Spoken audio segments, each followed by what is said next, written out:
Hey, this is Eric Dover, and you're listening to the Nothing's Shocking Podcast.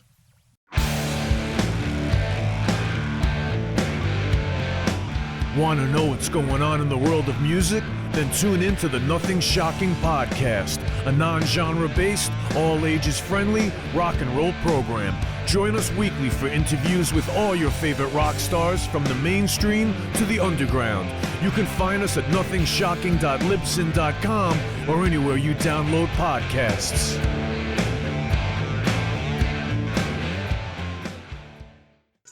We're putting the band back together. The numbers all go to 11. I'm talking about bands that rock. Led Zeppelin. What about Sabbath? AC/DC. Motorhead. Does that mean it's louder? Isn't it any louder? Well, it's one louder, isn't it? We're not worthy. We're not worthy. Why don't you just make 10 louder and make 10 be the top number and make that a little louder? These go to 11. I get up off the ground and raise my head. Days like this, think I should be dead. One for Satan, two for me. Let's cheat the devil, it's fun, don't you agree? Welcome to the Nothing Shocking Podcast. I'm your co-host, Jeff Untied, and with me in Dog Bowl Studio is Coach Nez. You can find the Nothing Shocking Podcast on Libsyn or any podcatchers. Like our Facebook page or follow us on X at No Shock Pod. You can also find the Nothing Shocking Podcast on Rock Rage Radio every Sunday morning at 7 a.m. Central Time. Our sponsor is Ragged Records, located in downtown Rock Island, Illinois, and downtown Davenport, Iowa. We'd like to thank the Hong Kong Sleepover for allowing us to use their music for our intro and bumper ending. And tonight's guest is Eric Dover of Sextus and Agents of Your Demise. Yeah. Promoting all this new stuff he's got going on. New EPs. Yeah. And, some new singles. Yeah, and he's got more to come here, I guess, in, I believe, late July, early August? Yeah. So, hey, let's get to that interview. All right, good night. Good night.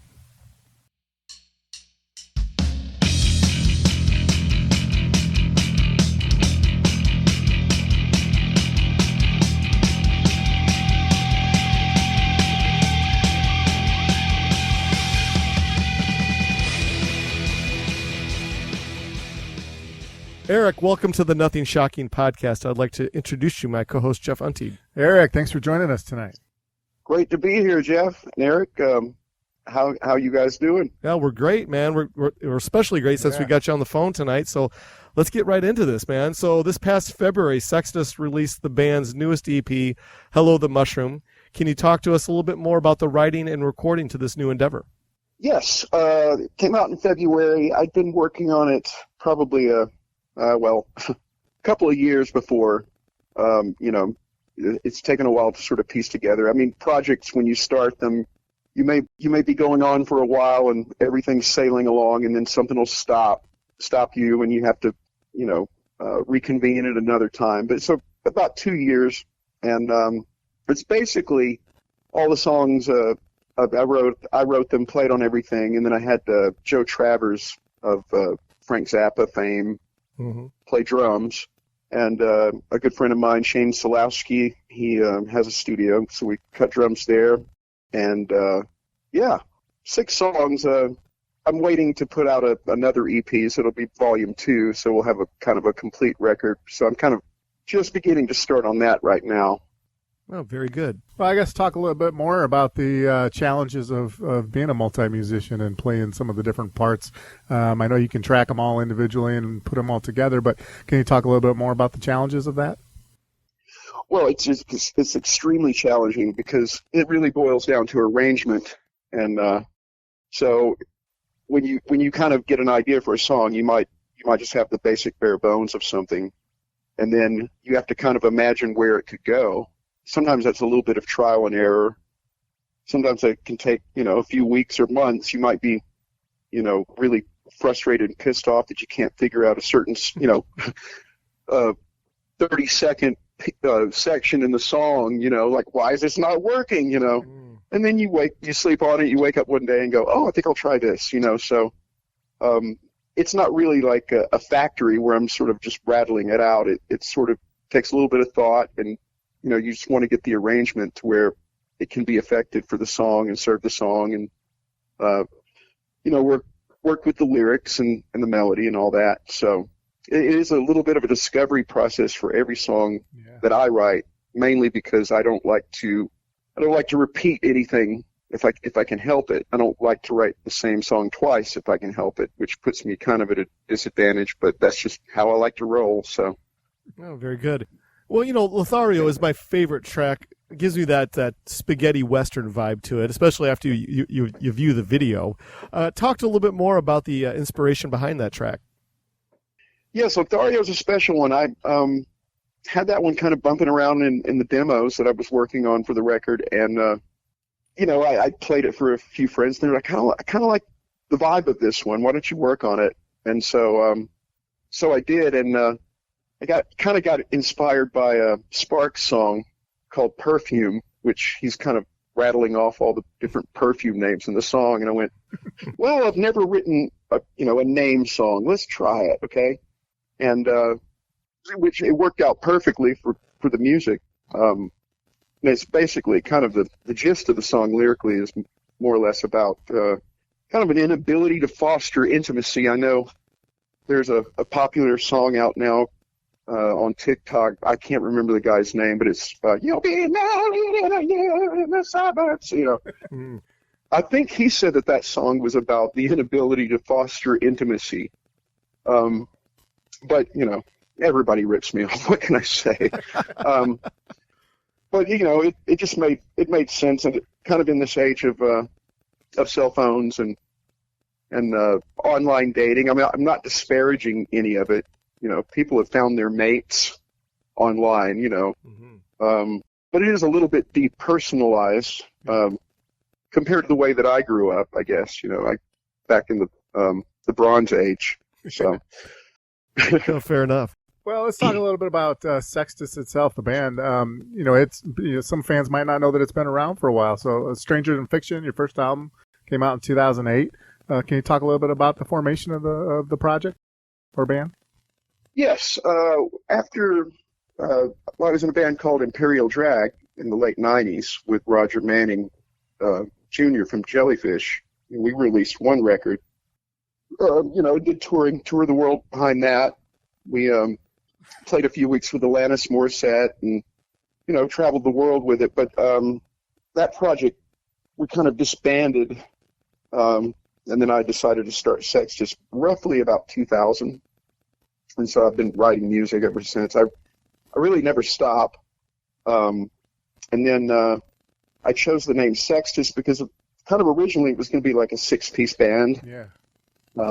And I did some shows around LA and 6-piece band, saxophone, and because, let's face it, ladies love the saxophone. They do. Oh, yeah. But so I did that, and I can't remember where we actually recorded everything. Again, that record, I did part of it at home, and had some great players on that as well.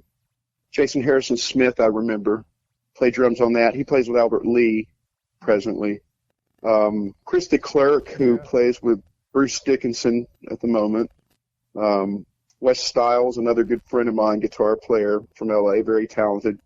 And I also had Eric Scotus on some tracks, who was in Imperial Drag with me. And that was, Ron Zubula was on saxophone. And that's as far as I basically kind of had it put together. And that was the first record. Yeah. For all of its flaws, it's there. Well, as the music industry has, shifted gears from physical copies to digital downloads and streams, what are your plans, as far as format for releasing new music in the future? Are you still going to try to strive for that physical copy for your fans to listen to, or are you going to kind of shift gears like so many artists have and just keep it to downloads and streams? My goal is still physical, to sell physical copies, even though people are like, wow, what are you going to do? Who's got a CD player? But it's important to have something physical to hold in your hand. I still like to hold a CD. I still like to hold a vinyl record. It sort of validates you in a certain way, And I don't know about you guys, but I've lost so many files on my computer from drives crashing. I mean, I've some heartbreaking fucking stories.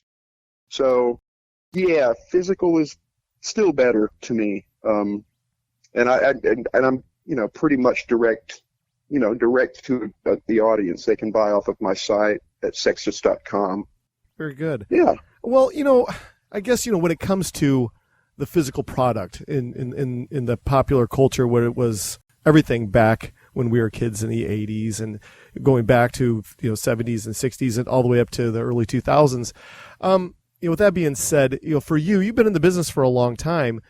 Do you ever see in the future where the physical copy will be back in popular culture with young people once again? Well, I think it is to a certain extent with a certain segment of the younger generation. They really enjoy collecting vinyl still. I even have managed to attract fans, younger generations with my music, which has been pretty amazing because I didn't really, figure that would be the case. I think the main thing for me is you just don't let up. You just don't stop, But maybe there will come a time, maybe there will be a new format, here's a neural chip you implant inside your brain. I have no idea, but, it's possible. But from a technological standpoint, I just have these worries about things being on a cloud or on a hard drive. And all of a sudden, a server gets nuked or EMP'd or whatever, and there you go. All your work's gone. So I'm probably just going to go back to papyrus scrolls and, start releasing records, writing it in cuneiform, Fair enough. Liner notes. Can you talk a little bit about, with Sextus, do you perform live or how does that work with the band? Presently, I'm not. And that really has to do with, it's just, well, for me, obviously it's different for everyone, but it's just prohibitively expensive now at this day and age. That could change in the future. And I don't rule out doing any shows, but the focus now for me is writing and recording and releasing music. And my true aim with any of this is just getting it to people that want to hear it, and that's about it. I have no grand visions of stardom or, being on The Voice or anything like that. It's a pretty simple. I mean, it's streamlined now in the sense I have that freedom. So I'm trying to take advantage of that really. But I don't rule out doing anything, in the future if the possibility comes up and I think it's right. It takes a lot of work and money. So, well, I guess we're going to go back to the songwriting portion of Sextus. For you, the songwriter, talk a little bit more about your songwriting methods for Sextus, and can you compare and contrast your songwriting to past endeavors? Is it kind of like if it's not broken, don't fix it? You've kind of had the same methods for years, or do you have different methodologies for different projects and bands that you've been in up to the present time? That's a good question. Generally speaking, the way that I write is sort of stream of consciousness, at least at first. So I might hit record and not hit stop for an hour, and just start exploring, letting your mind get loose. And that's kind of more or less always, or you're plinking around on a guitar and you find a few chords and you're like, gosh, that sounds really nice. And you sort of slowly piece things together and they begin to make sense. But songs will reveal themselves in all sorts of different ways. Like one song that I wrote on Stranger Than Fiction, on the Freak side, I wrote in 10 minutes, but to me it was so catchy it didn't really need anything else, Yeah. Then other songs I'll labor on them for too long, but usually I've gotten better about that through the years, not to over-labor things. As you talk about that, how do you, in today, you the artist that you are, how do you view yourself? Do you view yourself as the musician first and then the songwriter, and also you produce too, or do you view yourself as the songwriter and musician then producer, or producer songwriter? Where does it follow in the order for you? Oh, that's a good question. really it's probably songwriter, musician, if anything, and singer. It's strange because in certain worlds people know me and they're like, hey, he's a solid musician. And in other worlds, people are like, hey, he's a great singer, but they don't know much about my music or they don't know much about my abilities as a musician. So I guess it's however you can reach people, really. I really love to sing. I'd have to put singer in there in the mix as well. So, like, without saying I'm singer-songwriter, because I don't really do singer-songwriter-y things, but, that's my passion, Producing is sort of just the byproduct of having to make music for me, and it's a tough job. It can be very technical, and in today's world, music is extremely perfect sounding. So, the standards are really high. As a kid in his bedroom on a laptop can make really high quality music. So those get into, once it gets to the production stage, that's when you kind of wear a different cap and you're like, oh, I need to see how many dB I'm going to take off the transients here on this, these overhead cymbals are too loud. I mean, it's really left brain work. I mean, I enjoy it as well because I want it to sound as good as it possibly can. And I do like exploring things sonically, trying to be innovative in some way if the possibility arises. But, yeah. Oh, very good. Do you have any, singers you try to style after, or you try to, be your own singer?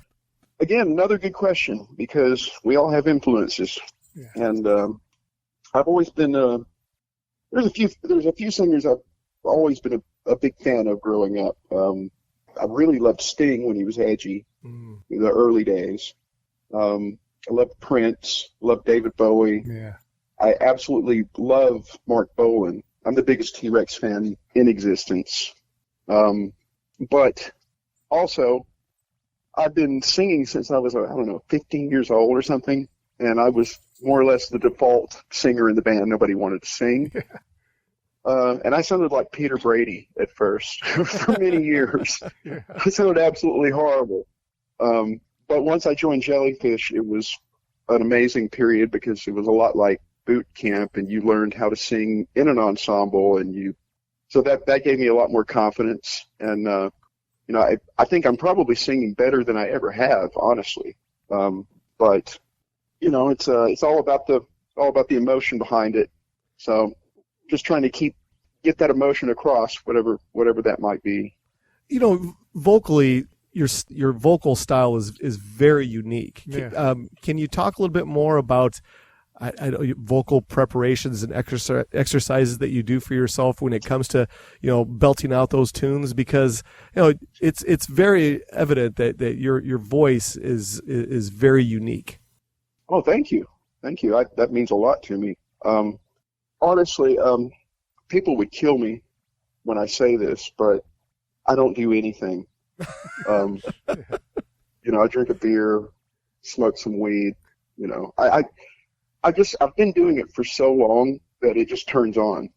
And it's muscle memory. You've done it for so long. You know how to, even if you're having a bad time on a microphone, that doesn't last very long. Once you get to the stage that I'm at now, you know how to control your voice, you're relaxed, you're breathing. So, a lot of people are like, oh, I go do, re, mi in my dressing room, and that's great. Whatever it takes to get your best performance. I'm not saying that I'm a complete hedonistic fiend or anything. I just, in the studio, it's grueling hard because I'll sing a line or a verse, sing a line and a verse down or whatever, and it's like, and I'll, might do like 20 takes until I get that verse right. I might even do more. Might come back in a week, but it's just like, how is that playback going to hit you? Is it believable? So that is the grueling hard part of the recording process that, for me, I have to work really, really hard at. Fair enough. Yeah. Well, I mean, one of the things I liked about your vocals is the different styles. Imperial Drag, it's got that 70s, glam feel to it. You slash the Snakepit, you had blues and hard rock, and Sextus is, a little bit of a, follow on from Imperial Drag and pop, and it's pretty cool. Thank you. I'm glad that it's not going unnoticed. Absolutely not. Well, currently you're working on a new project titled Agents of Your Demise. It's a super group of sorts, along with Stephen Chesney, Billy Sheehan, Ray Luzier, Dizzy Reed, I believe Gilby Clarke, and yourself. Can you talk a little bit more about the origins of this project? Yes. Friends with Stephen and I've known Billy forever as well. It was sometime around about the time that the pandemic hit, and what I was just getting to the end of the Lickerish Quartet, a record that I recorded with Roger and Tim Smith from Jellyfish. Yeah. And we'd finished it, and we were releasing it, and of course nobody could go anywhere at the time. And Stephen called me up and goes, "Hey man, I got these tracks. What are you doing?" And I'm like, "I'm doing fuck all. Let's do something." So he sent me some tracks, and it was a great opportunity because I hadn't done any kind of hard rock, just kind of basic straight ahead shit in a long time. And he would send me the tracks, and I'm like, "Gosh, this sounds really good." So it was fun to write for and fun to record. I mean, it was a great experience overall. He allowed me a lot of freedom, and I'm just super happy for him as well, because he's really wanted to get this out for a long time. And what can I say about the rest of the guys? They're all amazing musicians. So very good. Yeah, I think I saw 2 singles out. What are the plans for? Are you working on a full length? There's a full length record, but I think as he is in the process of he's releasing them on streaming, very kind of piecemeal, and I don't know when he's going to have physical product done yet. I haven't spoken to him in a little bit. We usually send each other dirty jokes a couple of times a week, so I'll have to ask him. But I'm looking forward to it when it does come out, because the mix sounds fantastic, and super stoked. Well, we've been listening to Sick Existence. Mm-hmm. We were listening to it again before we called you. Give us a little insight to taking over the vocals for that song. It's just a massive song. Yeah. I think for the lyrics, some of the songs there were some basic lyrics, and then I went in and kind of changed them up. I don't remember if that was one of them, but I had a kind of a little bit of a mindset going in to the whole project of just being vitriolic and just fucking mean and pissed off and just trying to be an asshole, sort of. I mean, just letting it out, you know what I mean? Not like trying to be an asshole, just like, like when you're a kid and you're like, "Broke my heart, bitch," "I'll teach you," and it's sort of a weird way to kind of go back into a little bit of your childhood, which I need at this point. So that was a little bit of the mindset going in, just to ruffle feathers, just to, and I'm, it's tame comparatively to a lot of what's out there, but I'm proud of the fact that it was expressive in that way.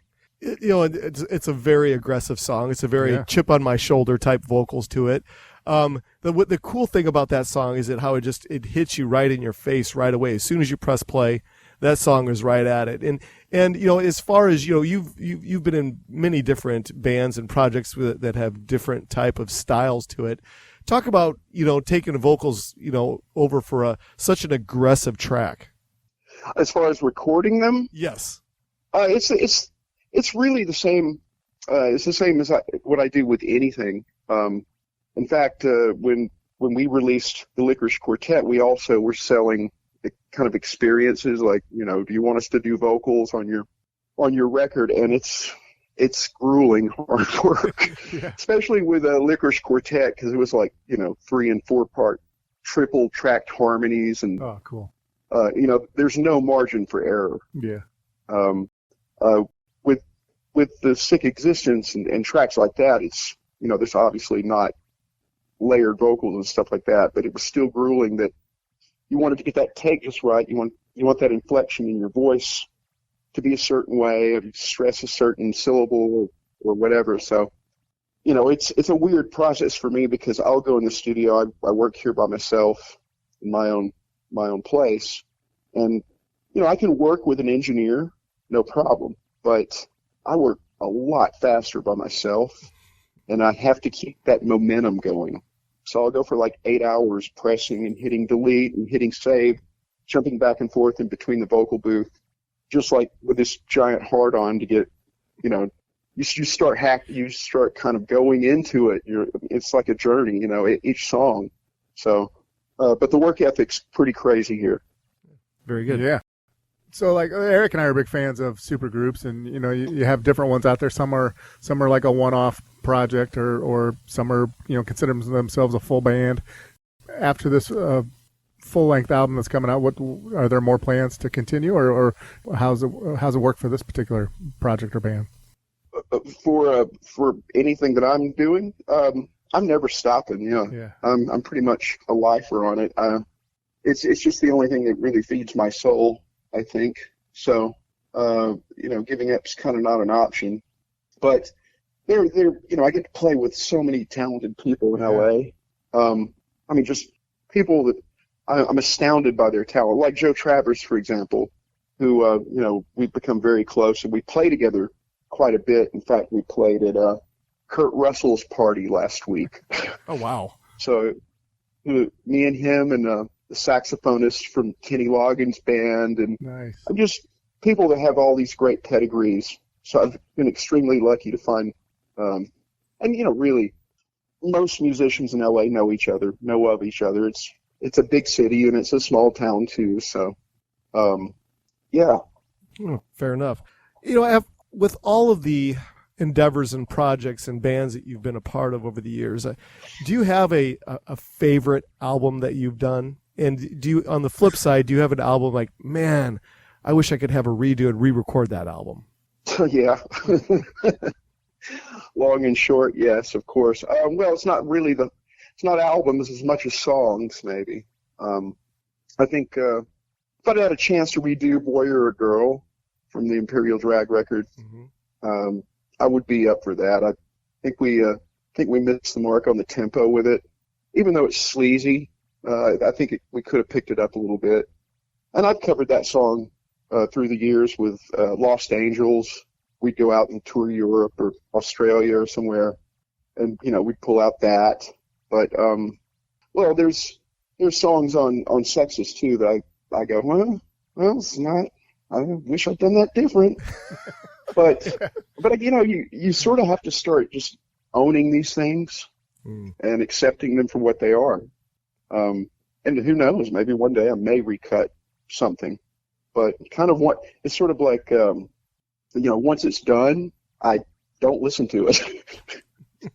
You know, I inflict that pain upon other people. No, it's just, you can drive yourself crazy. That's what I'm kind of getting at, you know. So you have to accept yourself. There might be some warts here and there, but it's rock and roll, baby. It is. But you know, you sound like one that you have a hard time walking away from the song without tinkering. How difficult is it for you to walk away from the finished project while saying, "Well, I need to do this again, or redo a little bit of that, or whatever"? Is it hard for you to walk away from it's done now? It used to be a lot harder, and that came from not knowing what you want, I think, or not knowing what I wanted. Truly knowing, you know, I was kind of in exploration mode without making final decisions. And it's this last EP, it was quite a bit easier because the songs were shaping up so that I would hear it on playback, and it's like, yeah, I think this is done. I don't hear any other parts. I was going for a little bit simpler aesthetic. This new record is a lot more bare bones in terms of instrumentation. It's got some synth that Roger put on Lothario, and I've got a lot of piano that I put on it, which, you know, I didn't intend to go, I'm going to write piano songs, but that's kind of how it came out, you know. Yeah. So it's gotten easier as I go along now. Who knows? Next record, I might attempt something that'll drive me completely bananas. We'll see. All right. Yeah. Can't get totally away from the interview without asking a little bit about Alice Cooper. You were part of the Alice Cooper band after the Brutal Planet tour. But my question is more not really about Alice Cooper, but more about the Alice Cooper band. I think you're a member of the Glam Nation. They were called at that time, or recently I went and saw the Goon Squad play live at Rascals here in Moline, and that was, I've seen Alice Cooper play live, but favorite part for me was to go see the Alice Cooper band themselves play live and do their covers and do their own set. Like the Alice Cooper band, like going off and doing little one-offs outside of Alice Cooper, but billing them themselves as like the Goon Squad or Glam Nation. Did you ever get to take part in that? Yeah, we did. We would kind of moonlight, as it were, and just kind of go to different places and just do little one-offs. I think the last one I did with those guys was in Greece, in Athens. Nice. Right before I left the band. And it's a fun way to blow off steam and keep performing for people. And I commend them for continuing to do that, because it is a blast. Music's music, and if you get to play some old covers that you love, why not? All right, so this is kind of a question that's kind of popped up in my mind. Jeff and I were talking about this before we called you tonight, but so Alice Cooper's band is he's had many different artists throughout the years, backing him up, and it's been a revolving door of artists, and it seems like he's gone through quite a few over the years, and it's not like I'm trying to be like, is he hard to work for or anything like that, but what is it about the Alice Cooper band where he's constantly bringing new blood into the band, and people are kind of going off their own ways after they leave him? Is it one of those, I hate to ask, but is it like a financial thing, or is it just a creative thing? No, I think, Alice is a pleasure to work with. He's just, I can't say enough good things about Alice. I mean, he's been part of my musical DNA since I was, a kid. Mm-hmm. But, when you've had a career that long and you hear him tell stories, hanging out with Salvador Dali or Peter Sellers or something like that, I mean, you realize he's really been a force throughout the world, throughout his career. He's been, very consistent. And I think people, as talented as they are, they eventually just want to go out and pursue their own thing, and it's wonderful. He gives everybody his blessing, and everybody's still kind of in the family, so to speak. So I can't think of a better role model. Getting that chance, it was a dream come true for me. Oh yeah, oh so cool. Well, I got one last question for you, and this has nothing to do with music, but this is more about the website for Sextus. Very user friendly, very easy to maneuver around for any age. Talk a little bit more about the website, your store, and just the development of it. Yeah. Okay. Thank you. That is. Let me see. When did I build that? I built it about 3 months before the release. I kind of did it from scratch. But there's a lot, everything from my entire Sextus discography is there. You can buy it on CD, or you can buy individual downloads, or the whole record. Mm-hmm. And I have merchandise, of course, many varied types of shirts. I even have some sneakers that I think look pretty rad. They do. And that's gonna be home base for me. Any future releases, that's where you'll go. I also have a Patreon, and that's under Eric Dover Productions. Mm-hmm. And I very much appreciate my Patreons. They've allowed me to continue with this and helped with some of the expenses, especially with the video production and costume rental and set design, whatever. So yeah, go check that out as well. I provide updates at least monthly, and when things come up. I have one single coming out here when a lot of people, here's my date to release my new single.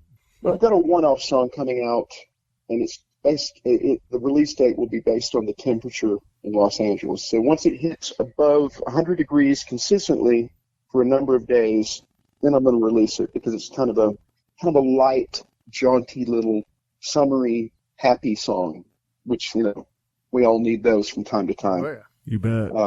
So that maybe next month, maybe August. So very good. And then obviously the YouTube channel, which you've been to. I do have an X account, and I'll post on there sometimes as well. And anybody that wants to follow me on Facebook, Sextus, please do. Even send me a Eric Dover Facebook request. It's all good. I try to talk to fans on an individual basis any chance I get. It really makes me happy. So awesome. Yeah. Well, it's been fun kind of going through your back catalog of the various bands that you've been a part of. Can you talk a little bit about the Eric Dover Vault? Do the songs you write for these various bands, has everything been released, or do you have quite a bit of stuff that's waiting in the wings? Well, yeah, I have hard drives full of things that are in different states of completion. Because it's writing for me is almost a daily pursuit. I try to devote a lot of time to it. So there's drives of things I've lost. Yeah. I'm still beating myself up over. But things will come out from the vault eventually. I know of a couple of songs. I might even include them on the new EP coming up. So we'll just wait and see. That's awesome. Exciting, yes. Well, we're out of our allotted time for this evening. Is there anything that we left off tonight that you would like to plug or promote? Oh, well, I do a little jam with Gilby Clark, Steve Perkins, and Daniel Schulman, and we do some dates around. We're going to be playing a bit over the summer called the Halloween Jack, and that's a lot of fun. We played a few weeks ago out in the desert.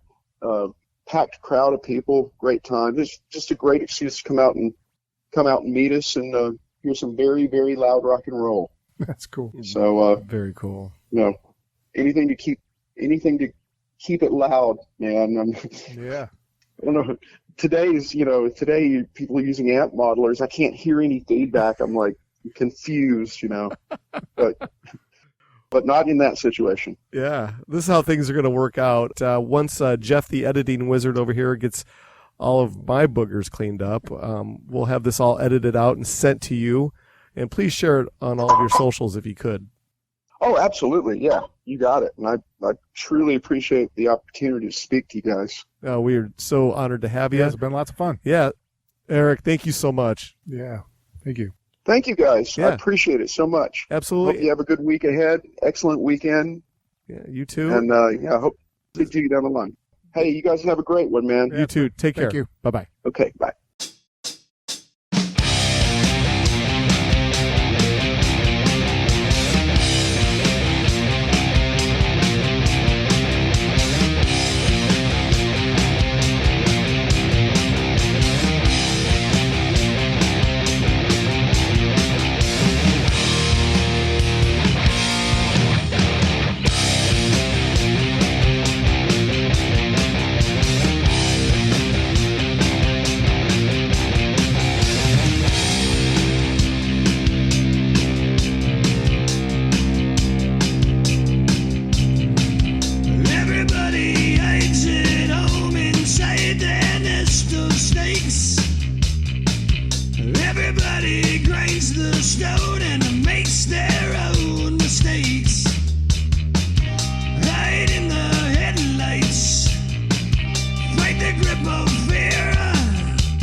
Everybody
and says their last goodbyes.